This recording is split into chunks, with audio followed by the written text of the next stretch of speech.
Welcome back to the Misty Mushroom. Today's topic is about ducks. The basics and benefits of having them on the homestead.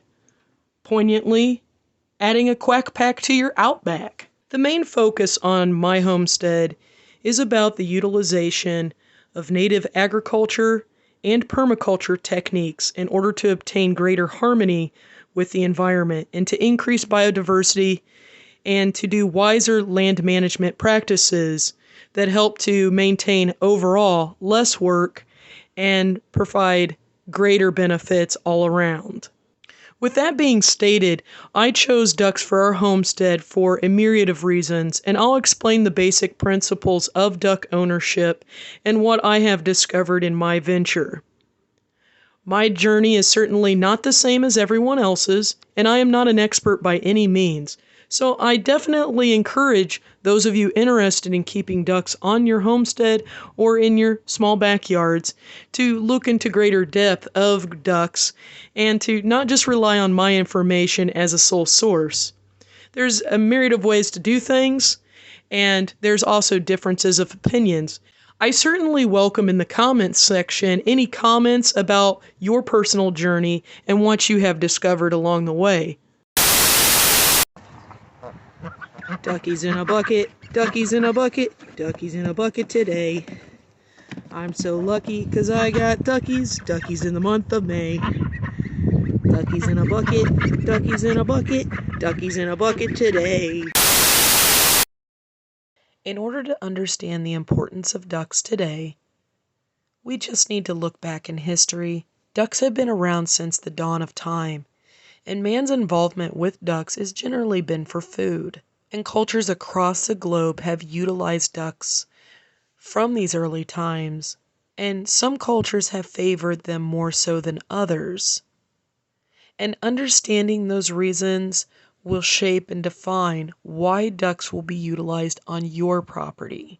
Now, the history of ducks is something that I have done an extensive amount of research on, specifically for Northern European cultures, because of their usage of geese over ducks and explaining why that is. But that's going to be a long paper for another day, and eventually I might make a video on it. But there is an amount of weird information involving ducks and mythology and different cultures that favored them or some that didn't. I first started looking into duck ownership a couple of years ago. When analyzing our land and what was going to be most ideal for us, I immediately went towards ducks. Now, most people, the gateway livestock on their property is chickens, but for me, I jumped ahead and went to ducks. And there's a wide amount of reasons why I did this, and I'll explain that. But understand first, our ducks are free range during the day. They're allowed to go out in our fenced-in yard. And eventually I will herd them around on our property so that they can be used for land management techniques in and around my orchard and other areas of the garden as I expand. The ducks are cooped every night, and they're kept safe this way. And through the years, I've had a number of different breeds of ducks, so I'll explain my experiences with each of those and what I like or dislike about each of those breeds. There's a number that I have not worked with, and I'm looking to incorporate a few of those in the future, just to see if they're right for me. And with the amount of different breeds that are out there, there's certainly going to be a duck that'll be more ideal for you than another one. So don't be discouraged if one does not fit your expectations. And this is going to cover a lot of those basics. The big pull is ducklings. They're adorable, and a lot of people get into ducks without understanding anything about them because they went to a big box store, they saw ducklings for sale, and they fell for them. Because, let's admit it, ducklings are adorable. They're cute, they're fluffy, they make a lot of cute noises, and when you raise them, they'll follow you. Now, ducklings are adorable, but the problem with this is that a lot of people who pick them up on an impulse have no information about them on how to care for them. Even if they've been raising chickens, they know nothing about the ducks. And come around early summer to early fall, there's a lot of people that are looking to rehome these ducks that they have gotten. And because I like to do a lot of networking, people know that I take ducks. They know that I raise them on my homestead. And so I get a lot of people that contact me and say that they saw somebody in a group. They know this person or that person. And I've managed to pick up a lot of different ducks this way. I've made trips. I've gone out of the way to pick ducks up. And I've taken quite a few of them. Those cute little ducklings do not remain in that state for very long. And what somebody thought was originally very adorable is now ravenous, loud, and messy. And so people are generally ready to get rid of them as soon as possible. Once you understand the basics of duck ownership and how you can succeed on your property, then you can appreciate the animals for what they add to your homestead. And ducks are hilarious. They're wonderful to watch, they're entertaining companions, and they're very easy to work with. Once you can enjoy them for their usage on your homestead, they become a great benefit for you. But without that information, they'll be a detriment. So hopefully my information can help you to get a leg up and take a chance and see if ducks are for you. Starting with their eggs, duck eggs versus those of chickens are much higher in calories. They have more protein and more fat.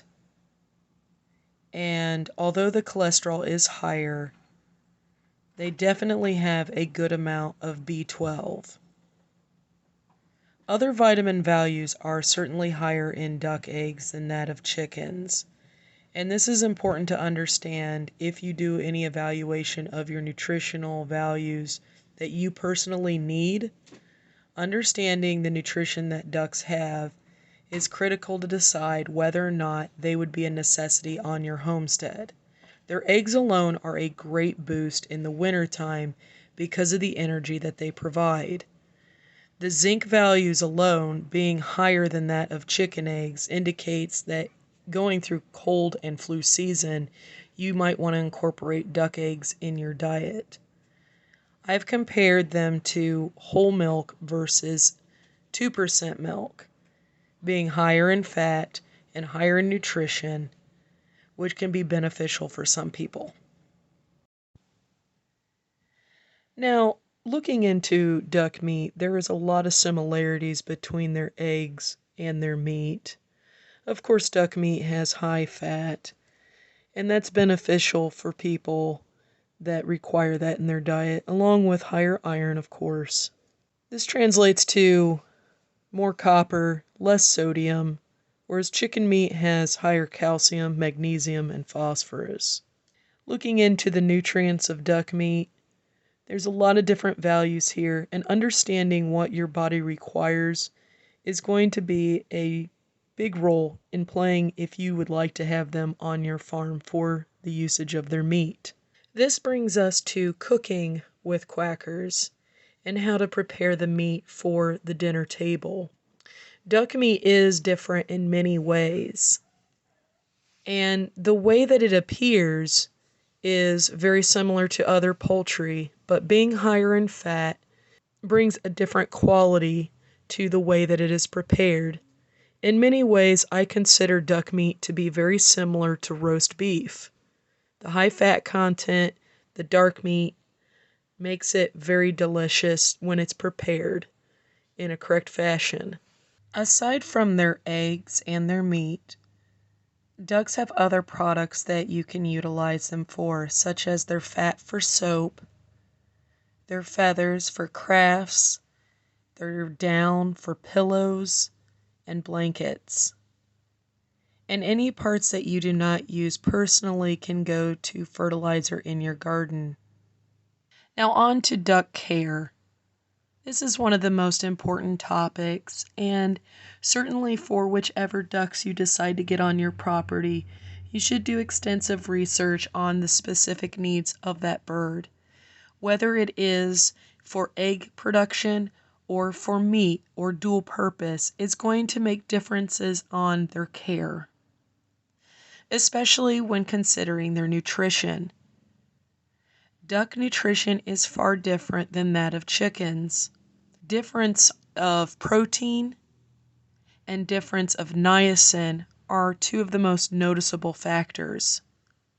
Ducklings that do not get niacin do not develop correctly, and their legs will not be developed enough to carry their weight as they get older. This can be a death sentence for ducks, and it is one of the most noticeable examples of bad nutrition.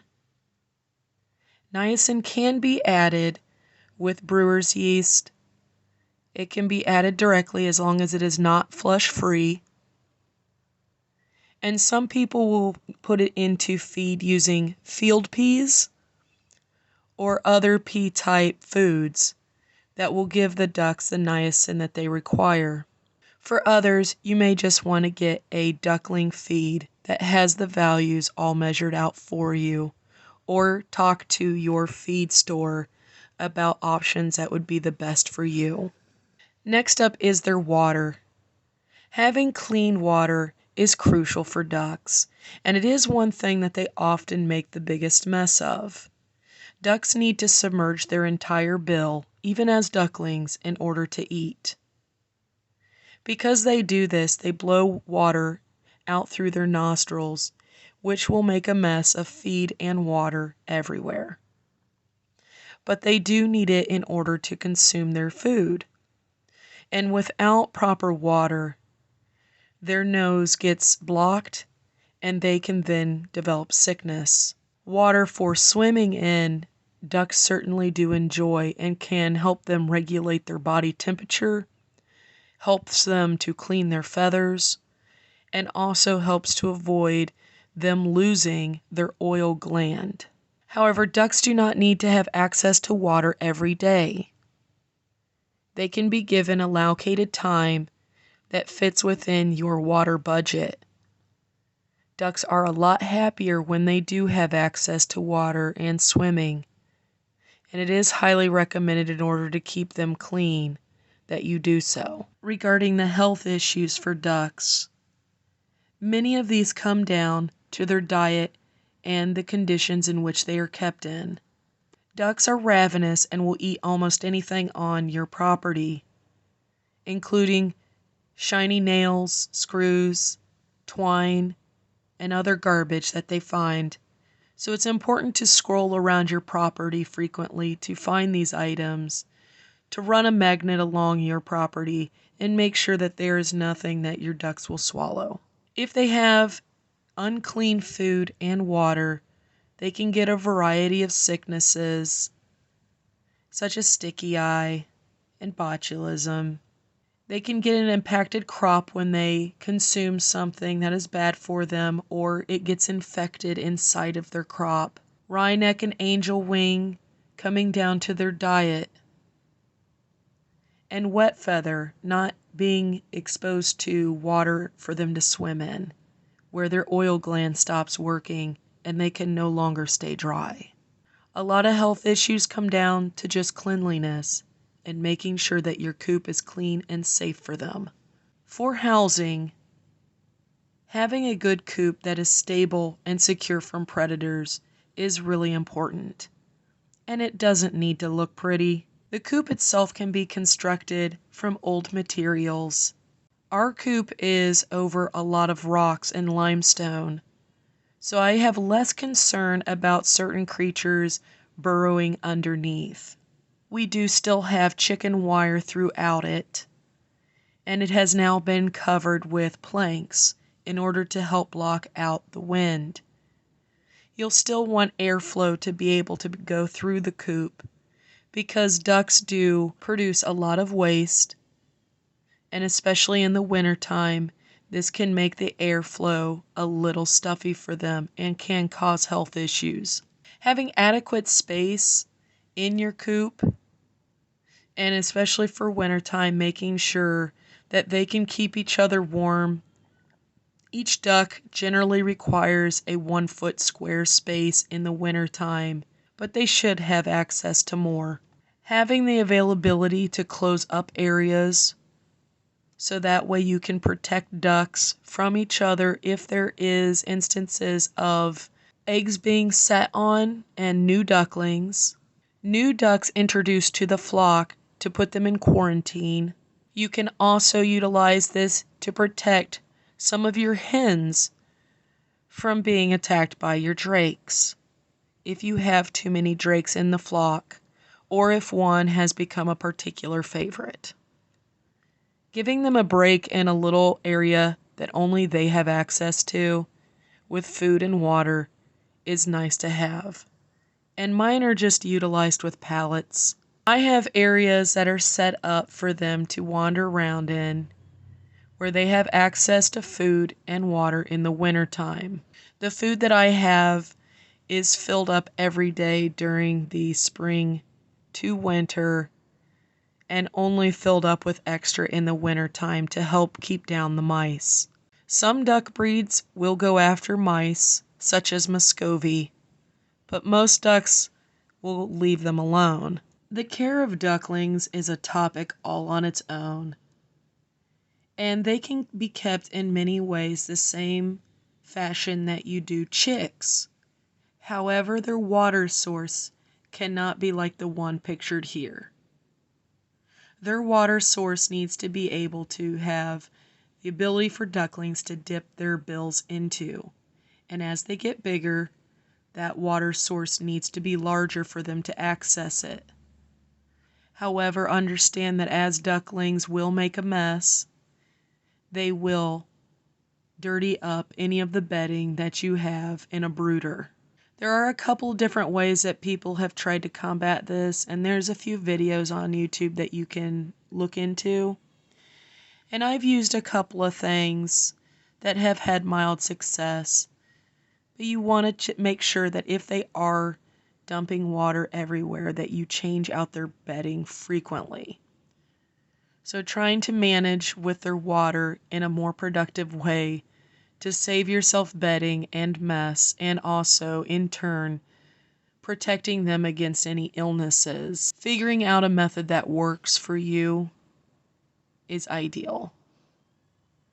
The utilization of ducks for land management is one of the quintessential features of having them on the homestead, and one of the noticeable ones that you can benefit from long term.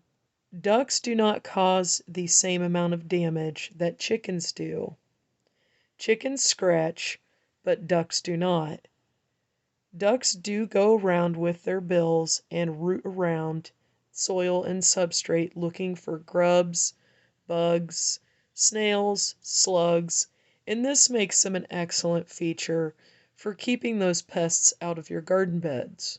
However, understand that ducks will still go after young plants with great focus on young vegetables such as beans, peas, squash, and the like. Ducks are not discerning and will destroy vegetable gardens in one afternoon.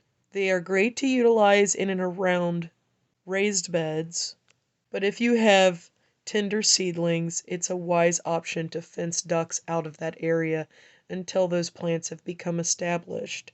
In garden beds where plants have been established for a number of years, ducks do not cause the amount of damage that is noticeable. Although they do favor some plants over others, the choice to use native plants, which send down deeper tap roots and are hardier choices, can take the high foraging of ducks and chickens combined. The other benefit is with ducks comes waste, and their waste is an excellent nitrogen booster for your garden beds.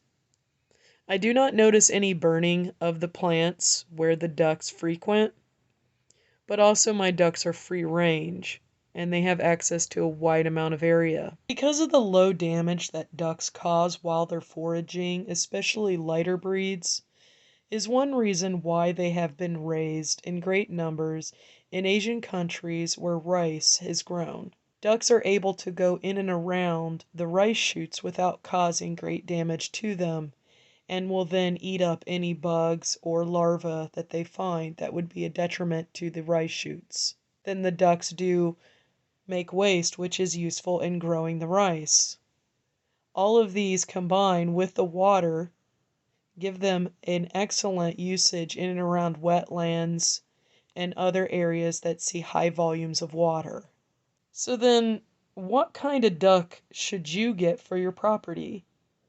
There is a lot of ducks to choose from, and every single one is slightly different.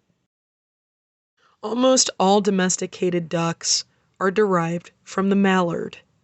Mallards in the wild produce a low amount of eggs. They're considered to be a bantam class because they're under 3 pounds.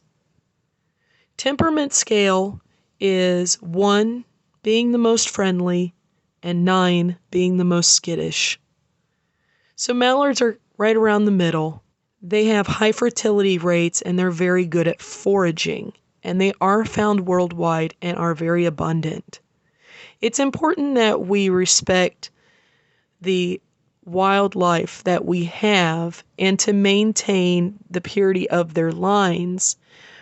A lot of people putting their ducks that they no longer desire in the wild will breed with mallards and produce crosses and hybrids that oftentimes do not have the same values as the wildlife and can be quite damaging. Domesticated ducks are different in many ways to their wild ancestors. The other duck that was bred by early man was the Muscovy, which is similar in many ways to other ducks, but it's different from mallards. They produce up to about 150 eggs per year. They're a heavy duck because they can get up to 15 pounds. They can be relatively skittish. I have seen some to be friendlier if they are worked with. They have high fertility and they're excellent at foraging. They're considered to be quite abundant, and South America is where they originated. Muscovies do not quack.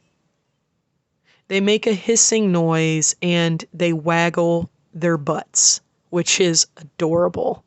I have found Muscovies to be good mothers and will sit on nests, although others have different opinions on that. Muscovies are frequently used for their meat because they are heavier, and the flavor is said to be relatively ideal. Muscovies are capable of flight, despite the fact that they're a large bird. Most domesticated duck breeds are not, but Muscovies can fly and will, and being a bit more skittish may create issues. Although they are a quieter duck and nice to have around your neighbors because they do not make a loud noise, they are often going to hop your fence and go exploring. Even with clipped wings, they can hop a good fence that is 4 foot. Because of the differences in Muscovies and mallards, any domesticated breed that is bred with Muscovy will become, like a mule, sterile. Although the females will still produce eggs, they will not produce any offspring.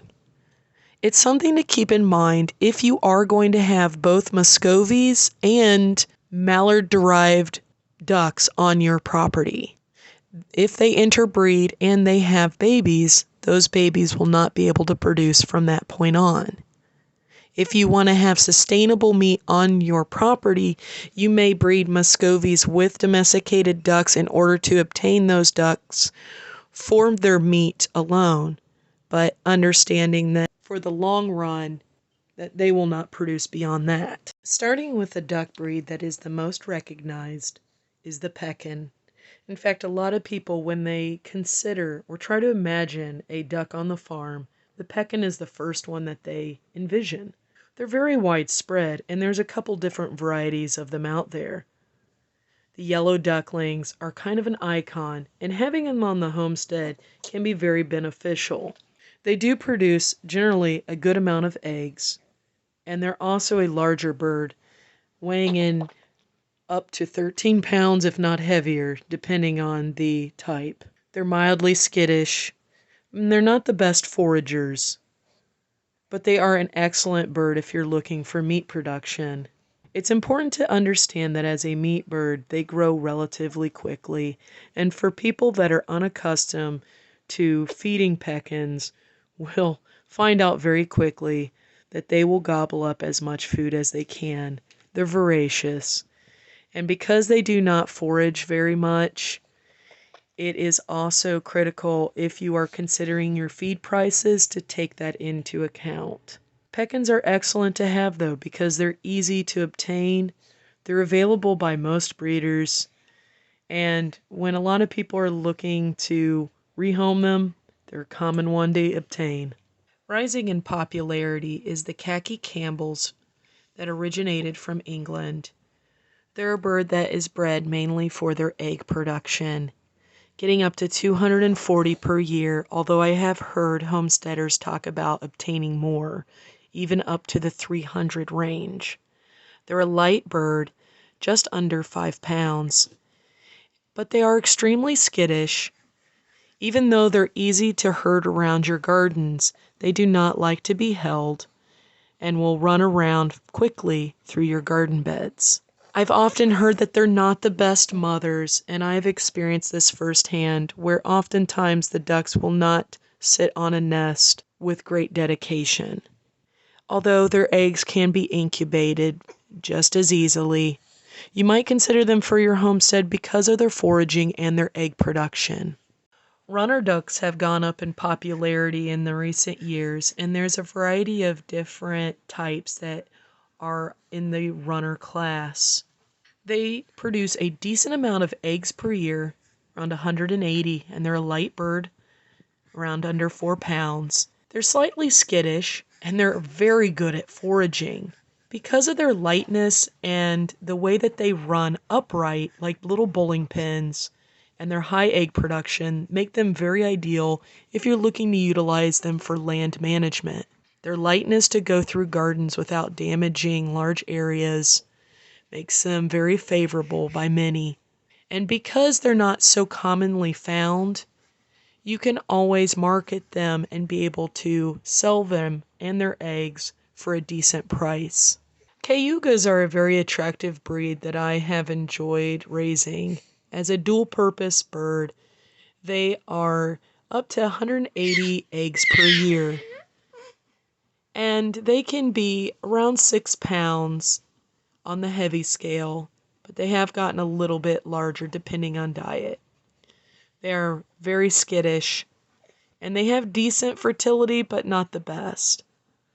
They're good at foraging, and they're a gorgeous bird to see on your property because of their iridescent feathers and their fun-colored eggs, which start out at a charcoal gray and then go into lighter tones as they progress. The bird itself is a lovely one to have on property. Their feathers are also very nice to have for crafts if you do butcher them for meat. I've enjoyed our cayugas. They don't fit everything that I am looking for in a duck, but they have been enjoyable as a dual purpose. Silver appleyards are a breed that is threatened, that originated from England.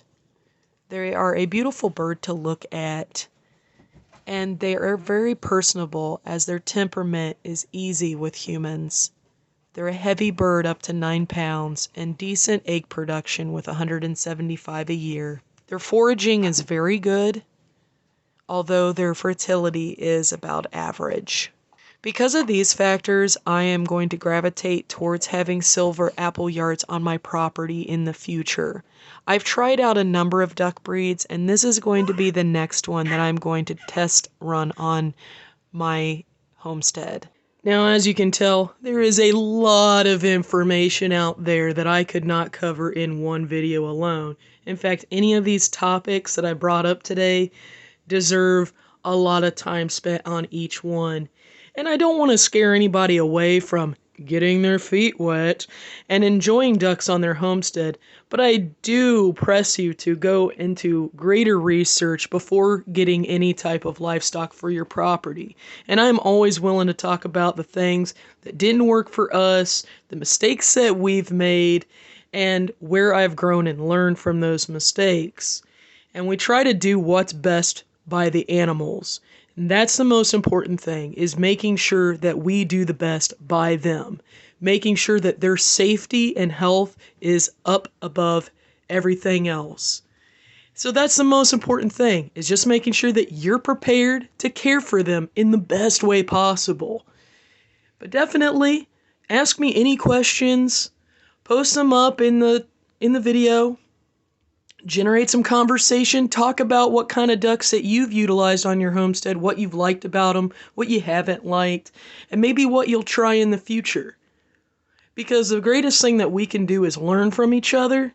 And there's things that I learn every single day about duck ownership that just keeps getting better with time. So people that have been raising ducks for a lot longer than I have some great wisdom that they need to put out there to help other people who are newbies in the field to be able to have a leg up and get better acquainted with these livestock. I really appreciate everybody sticking around and watching this video. I know it's not as animated as actually watching me give presentations, which I enjoy doing a heck of a lot more than making videos. To me, oftentimes, most of my personality is not exhibited to the fullest potential in these videos, but these are important for me to catalog different things so I can reference them later. Liking and subscribing to my channel allows you to stay up to date with things that I do release. If I do in the future have anything that is a giveaway or a contest, I will be utilizing this channel in order to do so. And once I have a more established farm and have the resources to make it more lucrative to chime in, it's definitely going to be beneficial for you. So, with that being said, thank you, and have an awesome, awesome fall day.